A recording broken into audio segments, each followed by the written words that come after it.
resulta esencial, pues sus alteraciones se manifiestan en múltiples trastornos mentales y neurológicos, desde cuadros depresivos hasta la demencia. El concepto de memoria, la memoria puede definirse como el proceso mediante el cual el individuo decodifica, adquiere, almacena y evoca información, incluso cuando el estímulo que la originó ya no está presente. El aprendizaje es la adquisición de nueva información o de patrones de conducta, y la memoria en sí es persistencia del aprendizaje que permite su utilización posteriormente después del aprendizaje. En otras palabras, no existe aprendizaje sin la memoria. Vamos falar sobre os tipos de memória, e a gente pode imaginar como armazenamento do celular, e existe a de curto prazo e a de longo prazo. A memória a curto prazo é aquela que é rápida e limitada. Então, poucas coisas, como se fosse um bloco de notas, ela dura ali 10 a 15 segundos, capacidade limitada, então até umas 7 itens você consegue lembrar. É como se quando a gente vai decorar o número de telefone para digitar, e logo já se esquece desse número. E a memória a longo prazo, que ela é ilimitada e dura muito mais tempo. É o que a gente guarda de informações, como um dicionário, que a gente tem todas as informações que a gente adquire ao longo da vida, que são a memória a longo prazo. E aí tem as classificações da memória. Tem a explícita ou declarativa, que é aquela que a gente pode explicar palavras. Então, a gente pode falar, por exemplo, Assunção. Assunção é a capital do Paraguai. E a gente pode relacionar uma coisa a outra, uma palavra ao seu. Tem a semântica, que é mais relacionada a fatos e conceito, e onde a gente armazena o conhecimento geral. Implícita ou não declarativa, essa é inconsciente e ligada a habilidades. Você não precisa pensar para usar esse tipo de memória. Muitas vezes no automático. Por exemplo, quando andar de bicicleta, que todo mundo já sabe, no automático. Aí tem a procedimental, e aqui entra os hábitos de destreza, a habilidade que a gente adquire para certas tarefas, dentro dessa procedimental. E memória de trabalho, que é um subtipo, e é como se fosse uma mesa de estudos. Ela serve para resolver problemas imediatos e depende muito da atenção. Então, quando a gente precisa se concentrar, que é essa memória de trabalho. Dentro das bases neurofisiológicas da memória, nós temos os subtópicos, né, que é como a memória ela, de fato é formada. Aí a gente tem o engrama, que é onde realmente a primeira marca deixada pela memória no nosso cérebro. Temos a potenciação a longo prazo, que é quando a gente, por repetição, a gente repete aquele hábito até que ele se torne memorável. Temos os campos morfológicos, que é muito famoso pela neuroplasticidade. Quanto mais a gente faz uma atividade, mais redes neurais se formam e faz com que a gente tenha novos hábitos. E dentro disso, o papel dos neurotransmissores, os que mais atuam é a acetilcolina, a vasopressina, a telocitocina, e as endorfinas também têm efeito sobre a formação de memória. Aí das bases anatômicas, a gente tem o lobo temporal, que é formado pelo hipocampo e pela amígdala, o diencéfalo, que é formado pelo tálamo e pelo hipotálamo, e a corteza frontal.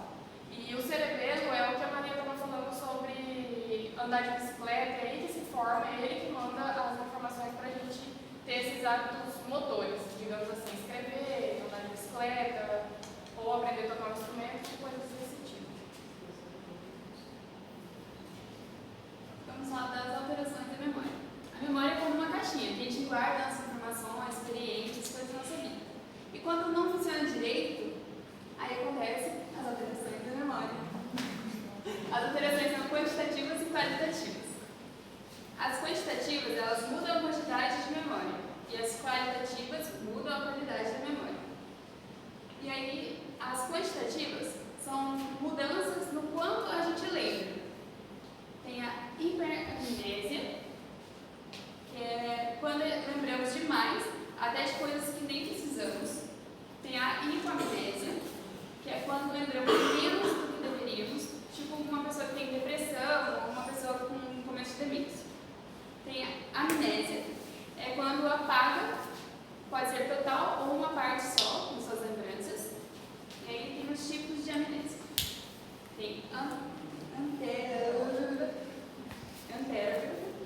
A pessoa não consegue aprender coisas novas depois que a amnésia começou. Aí tem a retrógrada. A pessoa não lembra das coisas que aconteceram antes da amnésia. E tem a amnésia lacunar. É como se apagasse um pedacinho da vida da pessoa, um período específico. E aí tem as alterações qualitativas. Aí funciona um pouquinho diferente, as pessoas ficam meio confusas. Que aí tem fabulações, que a pessoa inventa sem perceber para preencher o buraco da memória. Tem a criptamnésia, quando uma lembrança antiga aparece, mas a pessoa acha que é algo novo. E aí tem os exemplos clássicos, né? Que é o déjà vu, já vi isso já me aconteceu antes. Jamais vu, nunca vi isso na vida, mesmo a pessoa já tendo visto. Já entendo.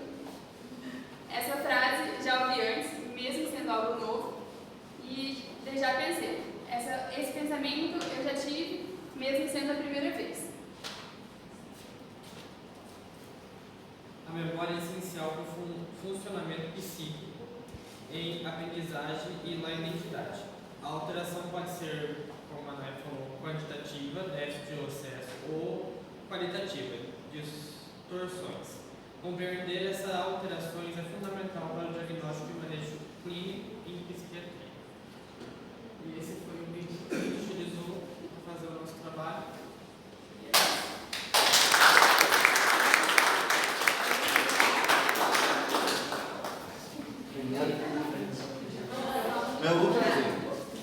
Bien corto, completo, excelente.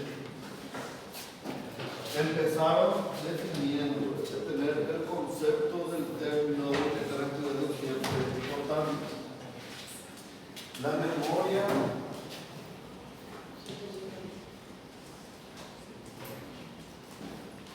lo usamos constantemente. Es una capacidad mental que nos ayuda en nuestra propia identidad inclusive. Desde recordar nuestro nombre es una acción de la memoria. La edad, nuestra fecha de nacimiento, nos permite tener esa continuidad, esa individualidad, nos permite tener un recuento de nuestra historia, ¿verdad? Mantener lo aprendido, poder utilizar esa información nuevamente cuando es necesaria. Se habla de una memoria explícita y una memoria implícita. Parece algo como digamos, ¿de qué sirve entender? Bueno, porque hay cosas que recordamos que se pueden ir perdiendo, que no lo aprendimos como un concepto. La memoria explícita, tenemos la memoria episódica, que tiene que ver con recuerdos de situaciones vividas. ¿Sí? Yo les puedo contar, por ejemplo, la primera vez que vine a Salto de Juega, cuando era muy pequeño. En esa época no había ruta asfaltada, era caminar en tierra. Era muy difícil llegar hasta aquí. Y recuerdo bien que vinimos en la combi, una combi roja con techo blanco que ahora tenemos. Y habíamos venido toda la familia, inclusive los abuelos, ¿verdad? Yo llegué a ver los Saltos de Juega, a lo que ya no existe ahora, es hermoso. Y lo vi muy pequeño, pero se me quedó en mi memoria. caso, explícita, episódica. ¿Sí? Si ahora hablamos de la memoria explícita de conceptos o semántica, cuando nosotros explicamos, por ejemplo, qué es la memoria, lo que yo aprendí es algo que se fijó en mi mente, yo aprendí que es una capacidad mental que nos permite entender, o sea, decodificar una información, incorporarla, retenerla y evocarla, es decir, poder recuperarla en otro momento. Eso es, por ejemplo, un ejemplo de memoria explícita, ¿verdad? Semántica. Recordamos conceptos, definiciones, saber que esto es una silla depende también no solamente de varias funciones mentales, pero también depende de la memoria o reconocer el concepto de una silla. ¿Sí? Un poquito. Bueno. También tenemos cosas aprendidas, como es andar en bicicleta.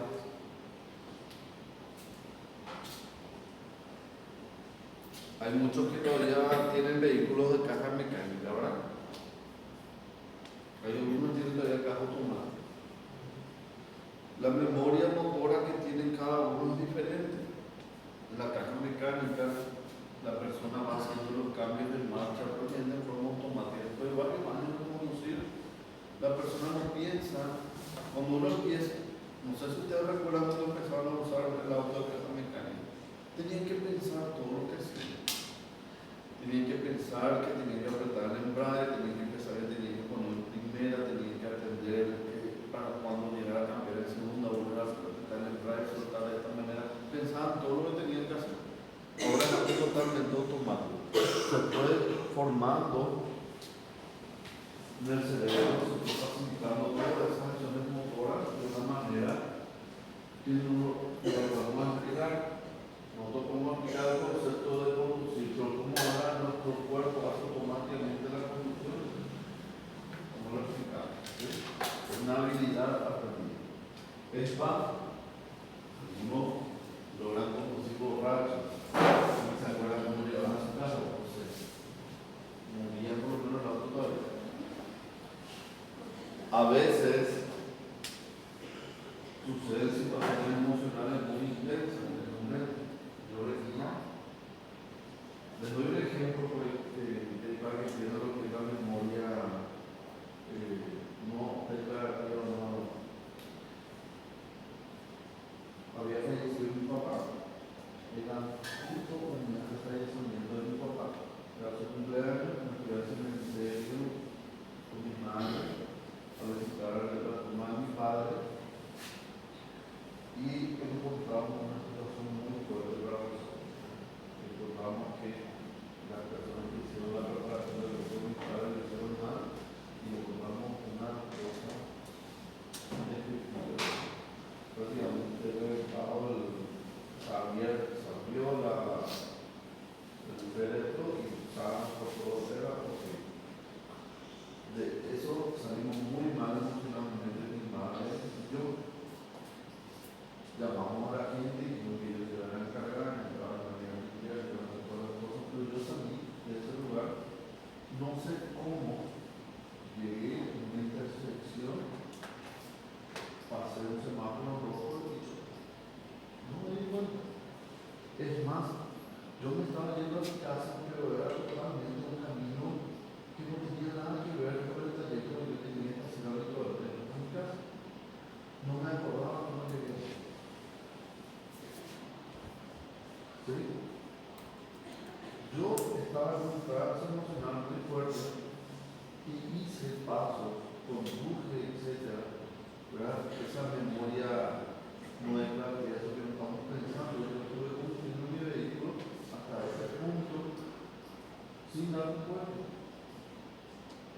¿Entiendes? Necesitamos tener una idea. La zona, todos esos mecanismos que yo hice para llegar hasta ahí, fue totalmente automático. ¿Entiendes? Fue mi memoria. Aquí. Fue mi memoria no declarativa que estaba ahí actuando. Lo de la bicicleta es súper interesante. Siempre, no sé si con ustedes el contramanillar, siempre hablo del contramanillar como explico también la memoria no declarativa. ¿Quién usa motocicleta? Una, dos. ¿Quién anda en bicicleta? Tres. Bueno, ¿quién anda en bicicleta? Casi todos saben andar en bicicleta, algunos no, ¿verdad? Ustedes se dieron cuenta, bueno, no sé si en bicicleta también se utiliza el contramanillar. Cuando vos superas cierta velocidad, hacemos algo contrario a lo que nos parecería lógico. Y eso no nos damos cuenta. ¿Cómo aprendieron a andar en bicicleta? A veces como ruedita, a veces uno empieza a montar el ciclo, y otro en el directo le meten la bicicleta que se pone una cuanta calle, ¿verdad? ¿Qué pasa cuando andamos en bicicleta en el triciclo? Tenemos tres ruedas. La física de andar en tres ruedas es diferente a la física de andar sobre dos ruedas. Cuando nosotros el triciclo giramos a la izquierda, nuestro triciclo gira a la izquierda. ¿Verdad? Cuando giramos a la derecha, nuestro triciclo gira a la derecha.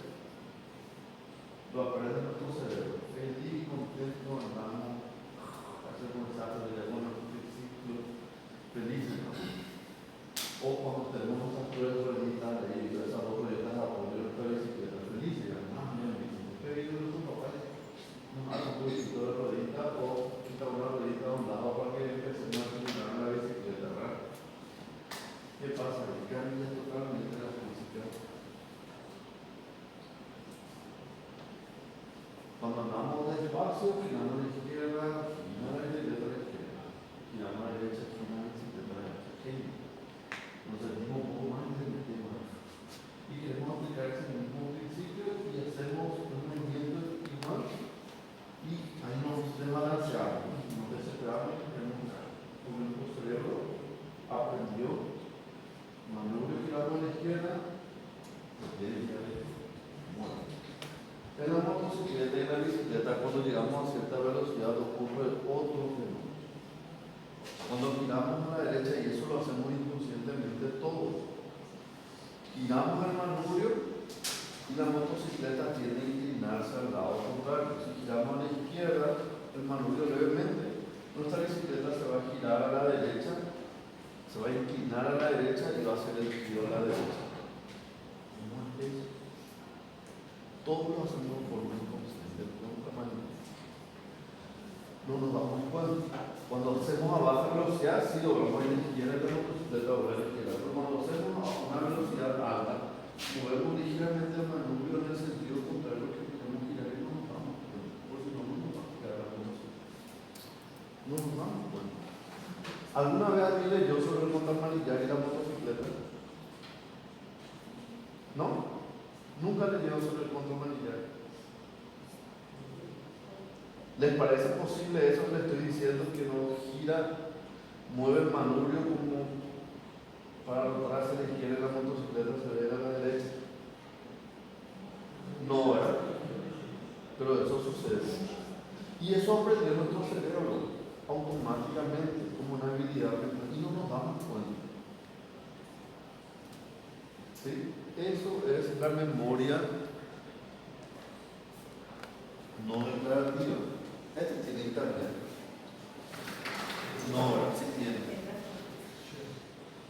Mas a não declarativa é a implícita? É a mesma coisa ou não? Sí. Aham. Graças.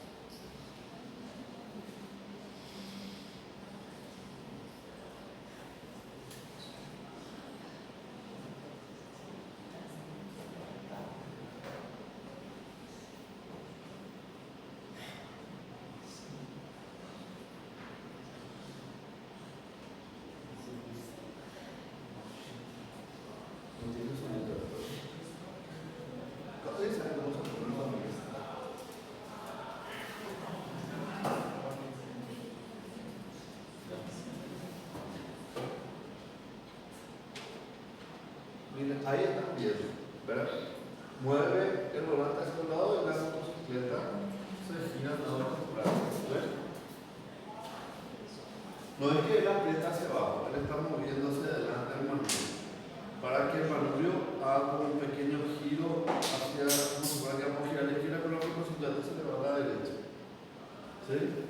Eso se utiliza para la conducción y tienen muy en cuenta lo que hacen conducción deportiva, porque tienen que saber cómo hacer el giro más efectivo, ¿verdad? Normalmente nosotros no vemos eso.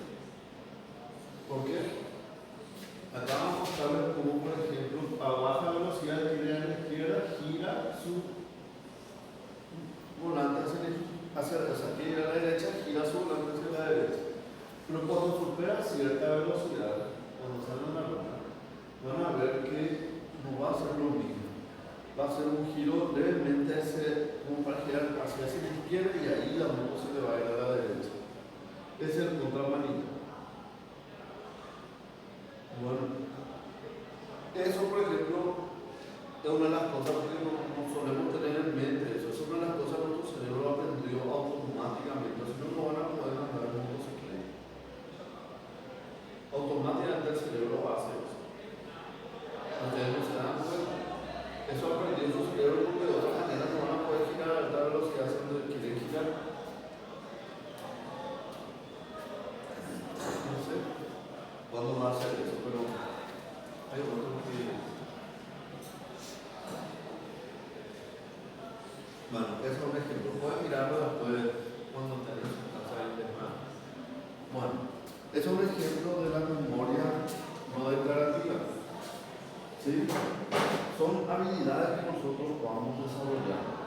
Así como, por ejemplo, ven a veces esos videos en YouTube donde sale una persona que hace cosas así súper rápidas. Son habilidades que esa persona desarrolló y no puede explicarse verbalmente como otro. No es que yo te va a notar, bueno, es una cuestión que yo hago que mi músculo haga tal movimiento en tal momento, cuando tal cosa, cuando mi cerebro no puedo explicar, ¿verdad? No es como la memoria semántica y la memoria episódica. ¿Entiendes? ¿Por qué es importante? Pues estos distintos tipos de funciones o tipos de memoria que están alteradas en distintas situaciones. ¿Sí?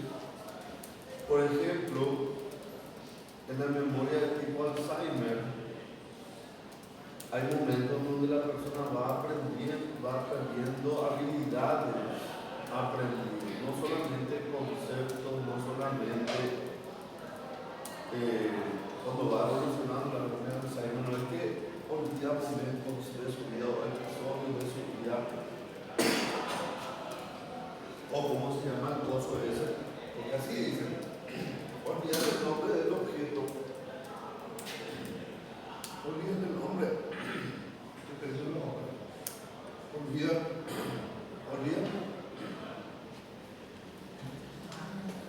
olvidan el nombre del objeto, por ejemplo, ¿sí? Olvidan el concepto del lápiz, ¿sí? Pero saben que es para dibujar o escribir. Entonces, ese gozo que se utiliza para dibujar o escribir. No nos recuerdan la palabra, ¿sí? Entienden el concepto, pero no recuerdan el nombre, ¿sí? Estamos viendo que es un tipo de memoria. Pero otra cuestión es cuando pierde, por ejemplo, habilidades. Era una persona que sabía dibujar súper bien, pero ahora ya no lo puede hacer. ¿Entienden? Imagínense una persona que es un pintor profesional, hace obras de arte y de repente ya no lo puede hacer. ¿Cómo es que dibuja tan maravillosamente? Es una habilidad, una memoria no explícita. ¿Entienden? Bueno, después tenemos también que uno puede tener dificultades para retener nueva información. Entonces ya salió la clase. Recuerda que es clasificada de esa manera. Después también clasificaba la memoria en anterógrada, que es la dificultad para retener nueva información. Es decir, para fijar mayor información en nuestra memoria. Un ejemplo, una mujer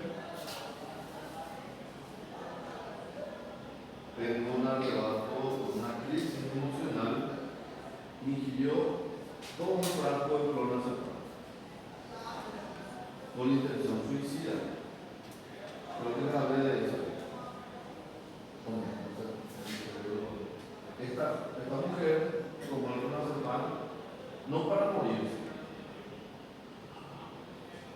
Su idea era tomar el clonazepam y accidentarse. Después de tomar el clonazepam se subió en el auto y se fue. Pero ella no recuerda lo que pasó en todo ese trayecto.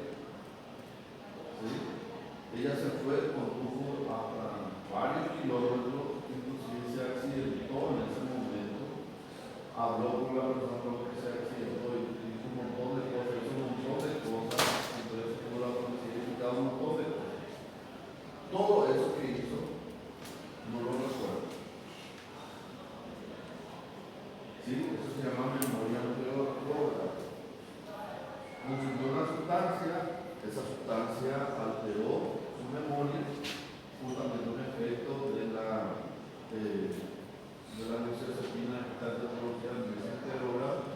Ella hizo cosas y no recuerda nada, no recuerda lo que dijo, no recuerda el rostro de la persona con la que se accidentó, no recuerda cómo se accidentó y un montón de otras cosas. No es que no recuerda porque se quiere para una cuestión que fuera la contradicción igual de todo. La cuestión está en que 10 minutos después sigue preocupado como se acuerda. Dando vueltas en un no logra recordar. Ahí no se alteró la memoria de fijación. No logró retener la información de ese momento. Otro tipo de alteración de la memoria es la dificultad para evocar información. Ahí tenemos lo que se llama amnesia retrógrada. Entonces, la amnesia retrógrada es la dificultad para retener nueva información. La amnesia retrógrada es la dificultad para traer a la memoria, para traer a la conciencia, digamos, información ya aprendida, información que ya tenía en su mente, pero desapareció. Esa es la amnesia retrógrada. Por ejemplo, no recordar cosas que ya conocían. ¿Sí? Se tiene esos conceptos, ¿verdad? Retrógrada, anterógrada. Uno es de fijación y el otro es de evocación. Después tenemos la amnesia lacunar, en donde un periodo de tiempo específico se borra, o no recordamos lo que ocurrió en un periodo de tiempo específico. Y justamente ahí dice, ponía como ejemplo un síndrome confusional. Genial. Hoy tuve un ejemplo en la consulta en el hospital que me va a servir para explicar. Este señor estuvo internado por un cuadro infeccioso, vino a consultar el día de hoy, estuvo internado por un cuadro infeccioso, estuvo en un hospital y se le tuvo que trasladar a otro hospital. Él no recuerda nada de varios días, porque 5 días de su vida no los recuerda. Él lo único que recuerda es que de repente se sintió, él estaba despierto todo el mundo, pero de repente se sintió y vio que tenía vías venosas periféricas en su brazo y que le escuchaba a sus familiares hablando de alguien que estaba enfermo y él pensaba en su mente, ¿quién es lo que está enfermo? ¿Qué es lo que está pasando? Dice que es lo que estaba enfermo. Eso es lo que él recuerda. Pero días de su vida no lo recuerda. Desde una fecha X hasta ese momento. Eso es la amnesia lacunar. Puede ocurrir en otras situaciones. Creo que les hablé de esta chica que tuvo un episodio de disociativo. que había visto un accidente de tránsito donde frente a ella le pasó encima un camión a un motociclista y después ella se disoció y tomó un colectivo, dio no sé cuántas vueltas y llegó a su casa pensando que tenía menos edad. Yo ya tenía 17 y pensaba que tenía 14 años. Bueno, ¿qué pasa? Pero ella no recordaba, su cerebro borró ese evento traumático, no lograba recordar esa situación del accidente que hubo donde ella presenció. Yo no lograba recordar eso. Y tampoco lograba recordar, para ella estaba hace 4 o 5 años atrás, ella pensaba que estaba en otro grado, no sabía, ella pensaba que cuando ella estaba en noveno grado y estaba en tercer curso en el colegio. Bueno, nuestra memoria es fascinante. Vimos lo que es la amnesia, lo que son los retrógrada, anterógrada, lacunar. ¿Sí? Son clasificaciones. También no alteraciones. Ellos hablaron de hipermnesia, hipomnesia y amnesia, que son distintos niveles, así como los estados de conciencia. ¿Verdad? La hipermnesia vio donde hay un aumento de la capacidad de evocar o de recordar cosas inclusive innecesarias. Se da a veces en personas que tienen un episodio de manía, un trastorno bipolar.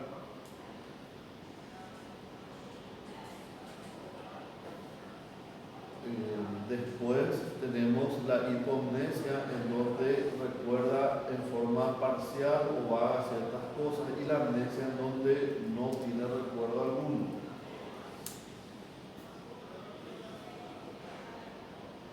Como puede ser global o parcial.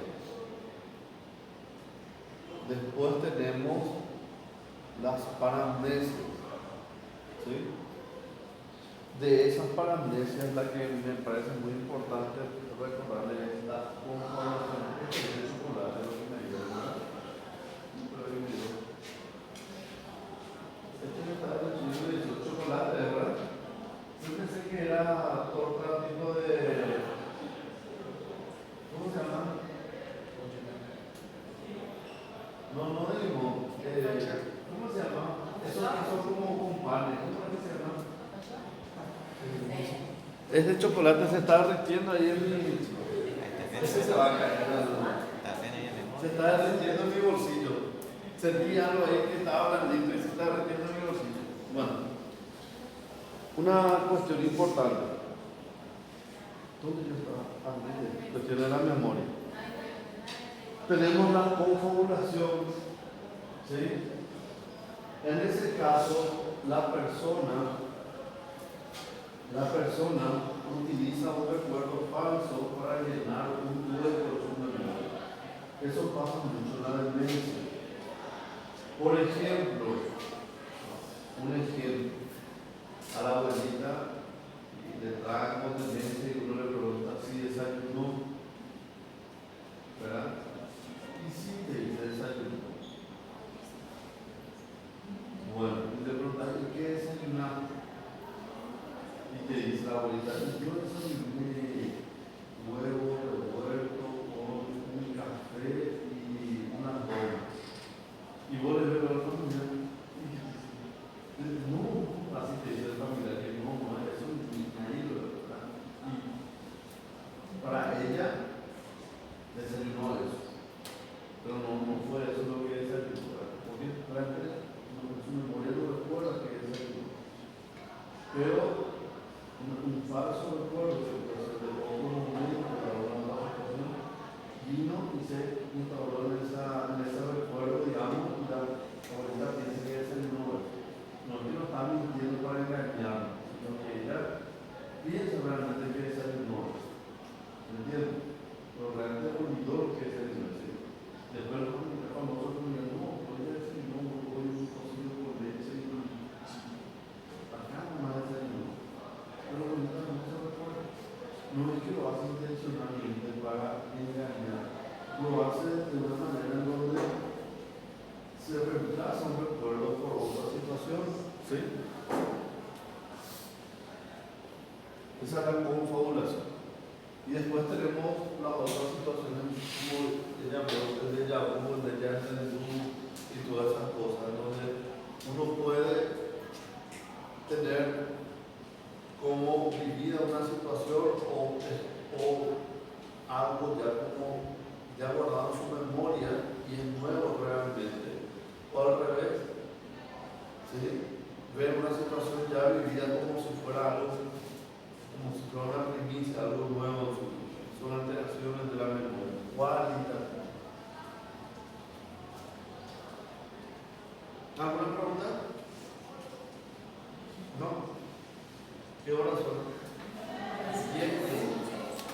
Mas, por exemplo, por esses casos de déjà vu, essas coisas, qual que é a fisiologia do nosso cérebro para a gente ter essa impressão de que já aconteceu uma coisa que está acontecendo agora?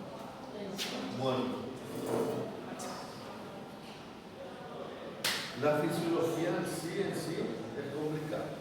Bueno, no te puedo explicar, ¿sí? No hay una explicación fisiológica de eso. Lo que sí es como una mala interpretación del recuerdo o de la situación, ¿entendés? La persona, en vez de interpretarla como algo, por ejemplo, le ve a una persona y le parece que ya la vio antes, pero nunca en su vida la vio, ¿verdad? Es una interpretación de su cerebro, o sea, de su mente, de la persona, de que ella es alguien conocido para mí, de que yo le vi hace 10 años. No es así, hace 10 años no se va a olvidar así. ¿Entienden? Es un error en la interpretación de un recuerdo, un evento. O sea, uno interpreta un evento nuevo como algo del pasado, o al revés, interpreta, o sea, o lo ve como algo nuevo, algo que ya lo vivió, algo que ya lo experimentó anteriormente. ¿Sí? Fisiológicamente no te puedo decir cuál es el cambio exacto. Bueno, tenemos unos minutos.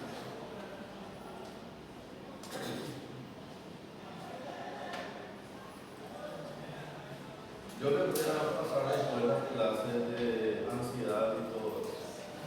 Lo que yo les quiero preguntar, ya que estamos a la lista, lo que yo les quiero preguntar, ¿qué tal les parecen las clases así? Son un poco largas, tediosas, yo sé, ¿verdad? A esta hora cualquier cosa ya es difícil.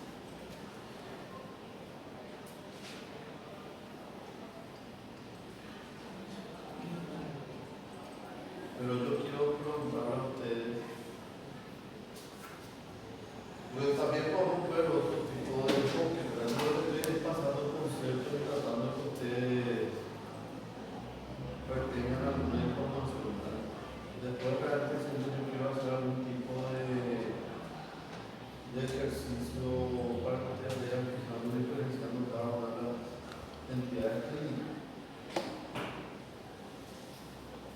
Bueno, vamos a hablar de algo del último selectivo y hasta aquí llegó de ansiedad y después continuamos en el siguiente caso.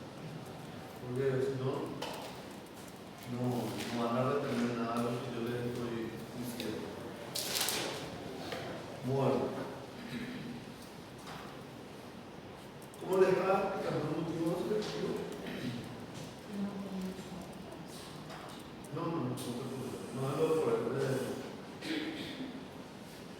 Todo el día hablo.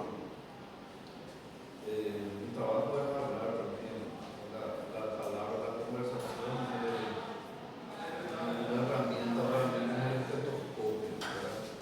Todo el día hablo. Con los pacientes hablo, con ustedes hablo, para mí es como el estetoscopio.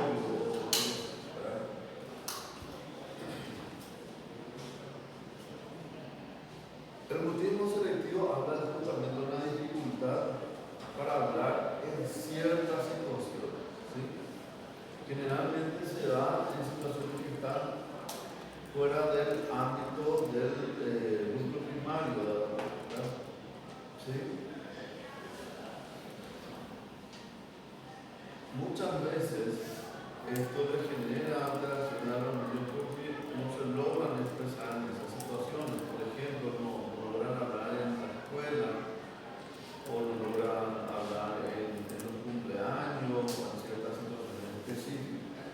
¿Sí? Hay que recordar que no es una alteración global del lenguaje, no es una alteración del lenguaje específico en el sentido de que la criatura, el niño, no logró desarrollar el lenguaje. ¿Sí? No es que hay niños, por ejemplo, que se retrasan en el inicio de las primeras palabras del lenguaje por dificultades diversas, ¿verdad?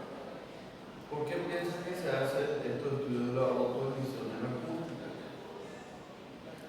Ahora se está pidiendo eso a todos los niños recién nacidos en un consultorio ahí en el hospital que hacen autoemisión en acústica para detectar los déficits de la audición tempranamente, para poder hacer intervenciones. A veces la falta de desarrollo del lenguaje es porque el niño no escucha. ¿Cómo va a hablar si no escucha? ¿Verdad? Porque el lenguaje inicialmente lo aprendemos así, ¿verdad? Escuchando a otras personas, así se va desarrollando nuestras áreas de lenguaje del cerebro a través del estímulo. ¿Sí? Y vamos asociando sonidos con información, con conceptos. Ni siquiera que, no es que nosotros decimos, no sé, no es que decimos yo papá o ella mamá. Ellos van aprendiendo, porque escuchan, ven que le dicen papá, los hermanos le dicen papá a su papá, y entonces él asocia la palabra papá con esa figura. Y van desarrollando el lenguaje.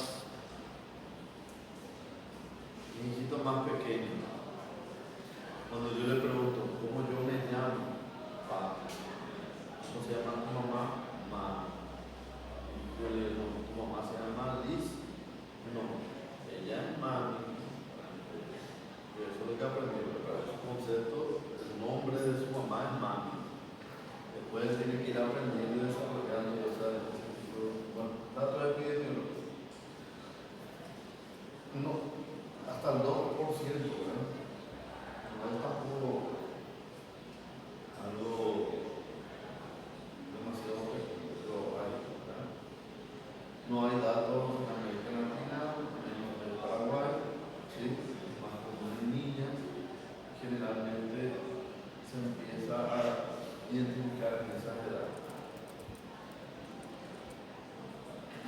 Generalmente ocurre en contextos urbanos, ¿sí? En situaciones bilingües, ¿verdad? Migrantes, pueden afectar también las personas factores genéticos, factores que tienen que ver con la propia, se habla todavía de personalidad, la forma de comportarse el niño, y cuando hay timidez, hay como rasgo del niño puede presentarse este tipo de problemas. Los modelos ansiosos de los padres, ¿sí? Los padres ansiosos, padres con rasgos de personalidad ansiosa, por ejemplo, pueden contribuir al desarrollo de este trastorno y puede coexistir con otros trastornos como de ansiedad y del lenguaje. Acá el silencio cerebral, eso es lo que le caracteriza. No hablan ciertas emociones, pero en entornos que se sienten de confianza logran hablar perfectamente. ¿Sí? Eso limita a un trastorno neurológico del lenguaje, un trastorno de neurodesarrollo. ¿Entiendes? Hay signos de ansiedad social y, por supuesto, los síntomas conductuales que presentan. Y aquí yo termino. Si yo hablo mucho, no vamos a terminar. ¿Sí? Bueno, recuerden que siempre tenemos que basarnos en los criterios diagnósticos, la mayor parte de los criterios, la mayor parte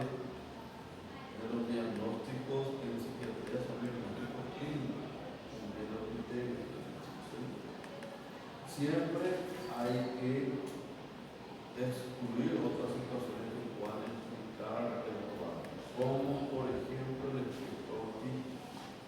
En el espectro autista vamos a ver que hay una de las principales características del espectro autista es justamente la relación interpersonal. ¿Sí? No, si bien pueden tener distintos niveles de desarrollo intelectual, ¿verdad? Si hay algunos que se les puede considerar como superdotados o con inteligencia superior a la autista, no tiene que ver con eso. Muchas veces la forma de interaccionar con otras personas, la incapacidad para interaccionar con otras personas es lo que le caracteriza el espectro autista. Pero el espectro autista muchas veces el lenguaje va a estar afectado de forma más global, la interacción en forma más global, no solamente con el entorno en ciertas situaciones específicas. Bueno, también tiene que ser, ¿verdad? El TCC está en primer lugar, ¿verdad? Los ISRS se pueden utilizar, ¿verdad? Pero no es que tienen tantas que tienen los de primera línea para el trastorno selectivo. En cuanto a la evaluación del pronóstico, siempre hay que tener en cuenta de que muchos de estos trastornos predisponen a otros trastornos de la edad adulta, ¿sí? Especialmente de tipo ansioso.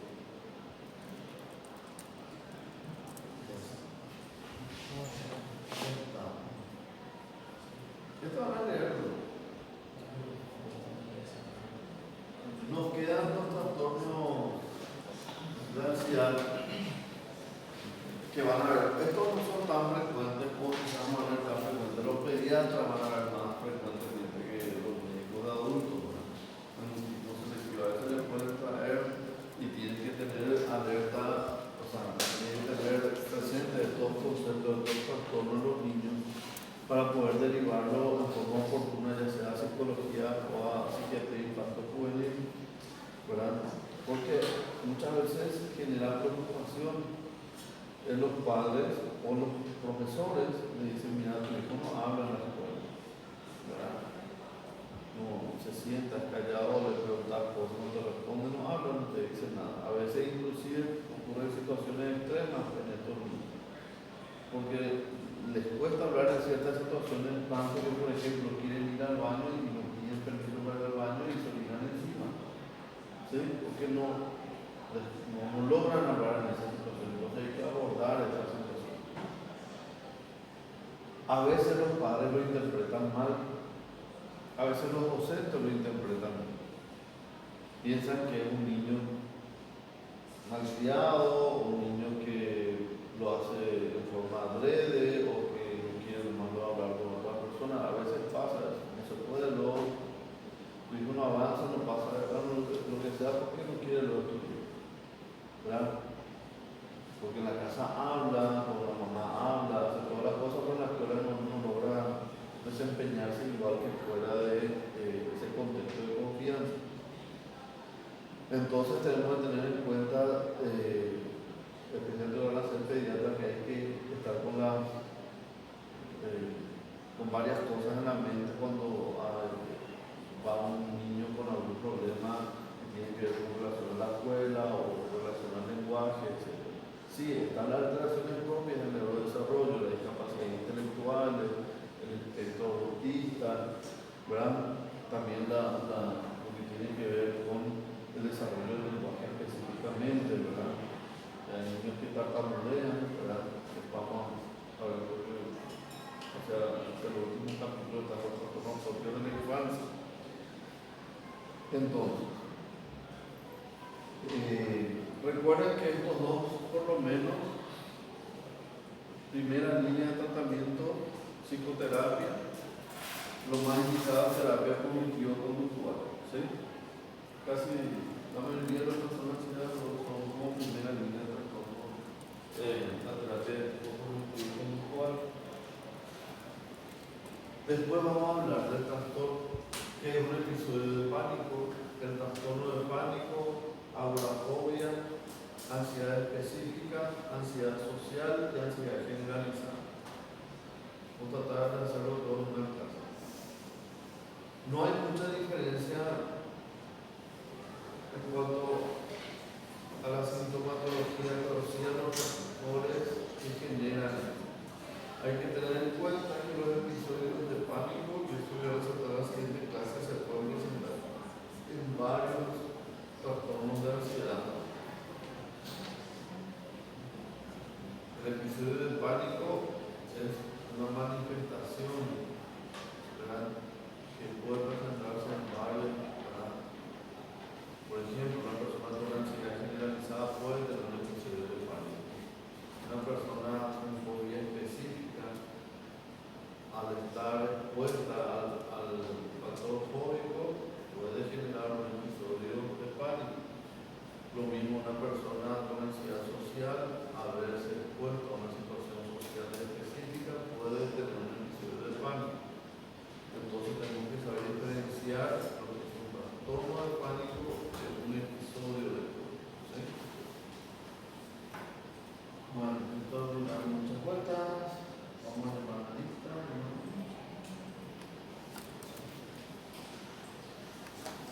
Le llamamos a